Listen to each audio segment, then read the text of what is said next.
हाँ, तो पिछले काफ़ी समय से मैं काफ़ी बड़ी प्रॉब्लम में था। वो प्रॉब्लम काफ़ी हद तक मेरी जो है सॉल्व होती नज़र आ रही है। तो क्यों ना इस प्रॉब्लम को सबके साथ डिस्कस करा जाए ताकि आपका बेनिफिट हो, सबका बेनिफिट हो। अब देखो, प्रॉब्लम ये थी कि हमें ये समझ नहीं आ रहा था कि हमें एलपीजी गैस सिलेंडर के साथ जाना चाहिए या फिर इंडक्शन स्टोव के साथ जाना चाहिए। कहाँ पे हमारा ज़्यादा प्रॉफिट है। तो इस वीडियो में मैं आपको साइड बाय साइड दोनों चीज़ों का कंपैरिजन करने वाला हूँ कि हमारा डेली बेसिस पर, मंथली बेसिस पर जो कितना खर्चा आने वाला है एलपीजी गैस में या फिर बात करूँ इंडक्शन स्टोव में, हमें किसके साइड जाना चाहिए ताकि जो हमारा जो है खर्चा जो है काफ़ी हद तक कम हो सके। तो बने रहिए इस वीडियो में। वीडियो चलते वीडियो को एक बड़ा सा लाइक करना है, छोटा सा चैनल का सब्सक्राइब का बटन होगा उसे दबा दीजिए। तो चलिए वीडियो को स्टार्ट करते हैं। अब साइड बाय साइड कंपैरिजन करने के लिए सबसे पहले तो हमें ये मालूम होना चाहिए कि हमारे पास जो गैस सिलेंडर है वो डेली बेसिस पे कितना आप यूज़ करते हैं। जैसे मेरे केसेस में क्या है कि सुबह शाम दोपहर मिला के हम 2 घंटे यूज़ करते हैं, तो वो आपको टाइम पीरियड, एवरेज एक टाइम पीरियड निकाल लेना है। साथ में आपको ये मालूम करना है कि आपका जो गैस सिलेंडर है वो कितने दिन तक चलता है, 20 दिन, 30, 40, 50, जितने दिन तक आप यूज़ करते हो कितना टाइम पीरियड चलता है। मेरी केसेस में क्या है कि एवरेज टाइम पीरियड हमारा 40 दिन रहता है, तो यहाँ पे मैं 40 दिन लिख लेता हूँ ताकि मैं कैलकुलेट कर पाऊँ कि मेरा खर्चा कितना बैठ रहा है।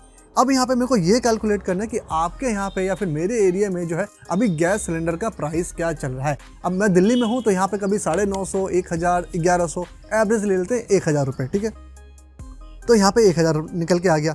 अब हमें ये कैलकुलेट करना है कि हमारा डेली बेसिस पे कितने रुपए खर्च हो रहे हैं अगर हम सिलेंडर का यूज़ कर रहे हैं। उसको कैलकुलेट करने के लिए जो भी आपके यहाँ पे सिलेंडर का प्राइस है वो लिख लेना है, उसको डिवाइड करना है कितने से, जितने दिन तक आपका सिलेंडर चलता है। जैसे मेरे केसेस में 40 दिन था, तो यहाँ पे मैं 40 दिन लिख के डिवाइड करूँगा तो एक दिन का खर्चा आता है 25 रुपये। अगर मैं सिलेंडर का यूज़ करूँगा तो मेरे को डेली बेसिस पे 25 रुपये देने पड़ेंगे और मंथली बेसिस पे 750 रुपये का खर्चा यहाँ पे देखने को मिलता है।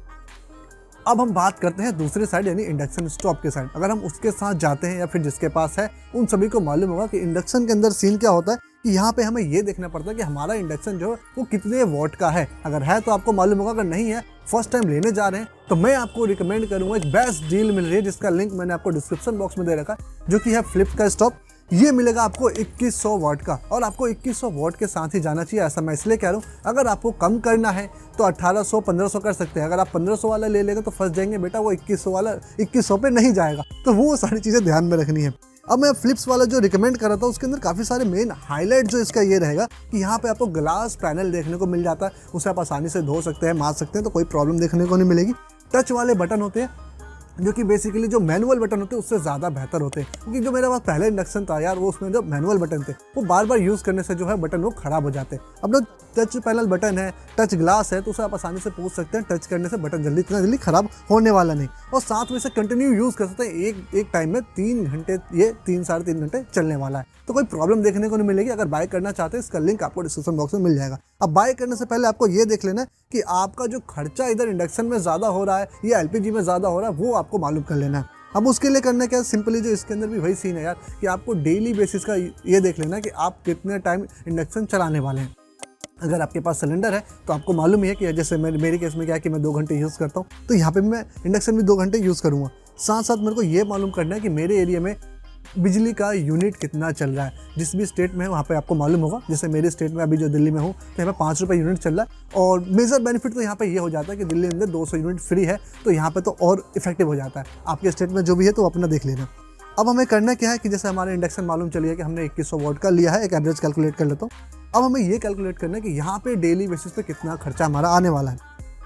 अब इसके लिए करना क्या है, जो 2100 वाट है मैं उसे एक बार आपको कंफर्म बता दूं, क्लियर कर दूं कि 2100 वाट को अगर हम जो है यूनिट में कन्वर्ट करते हैं तो 2.1 यूनिट आता है। 1500 वाट का है तो 1.5 यूनिट, 1800 वाट का है तो 1.8 यूनिट, ठीक है।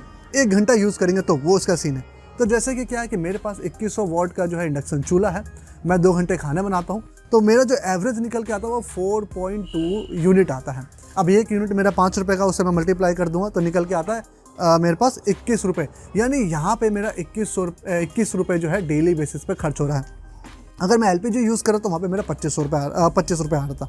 अब यहाँ पे मंथली की बात करूँ तो यहाँ पे मेरे को 650 रुपये देने पड़ रहे थे, जबकि एलपीजी के अंदर मेरे को देना पड़ रहा था 750 रुपये। तो आप जैसा देख सकते हैं कि इंडक्शन के साथ जाने में ज़्यादा बेनिफिट देखने को मिल रहा है। तो तो अगर आप परचेस करना चाहते हैं तो अब जाके ले सकते हैं। जो फ्लिप्स की मैं बात कर रहा था इंडक्शन जो है स्टोव की, उसका लिंक आपको डिस्क्रिप्शन बॉक्स में देखने को मिल जाएगा। ये कंपैरिजन कैसा लगा, अगर आप जो है इस बात से सहमत है तो वीडियो को बड़ा सा लाइक करना है। कुछ जानना, पूछना, बताना चाहते हैं तो नीचे एक छोटा सा कमेंट कर देना है, एक छोटा सा सब्सक्राइब का बटन होगा उसे दबा देना है। मिलता हूं आपसे नेक्स्ट वीडियो में, तब तक के लिए बाय बाय।